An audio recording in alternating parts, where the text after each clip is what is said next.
So we've been focused on first order linear differential equations, and we're going to shift our attention now to second order linear differential equations. But before we start developing solution processes, we're going to need to develop some preliminary theorems, some preliminary results that we'll need.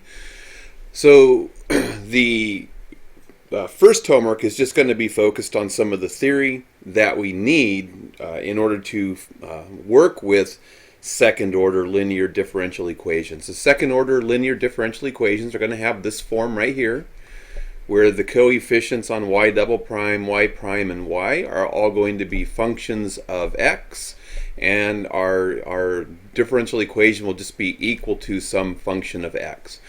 And then we're going to look at two different possibilities. One where we have an initial value problem where we know something about y, and remember y is the solution to the differential equation. So if we know something about y at a value x naught, and we also know something about y prime at a value x naught, so x naught, we know something about y and y prime for the same value of x, the same input value, then we're going to say that we have an initial value problem. Because this is a second order differential equation, we're going to wind up having two constants of integration. And so having two pieces of information at x naught will allow us to solve for our constants of integration.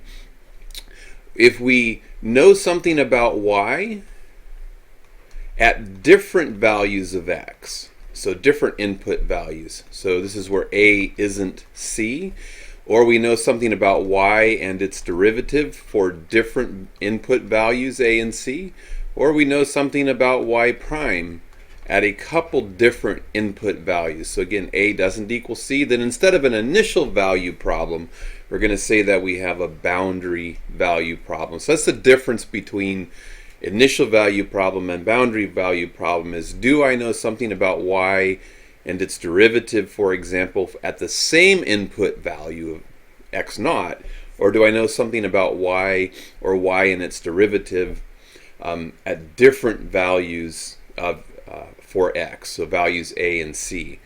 So there's the introduction, and then the next set of videos we're just going to go through and develop a set of theorems for second order linear differential equations.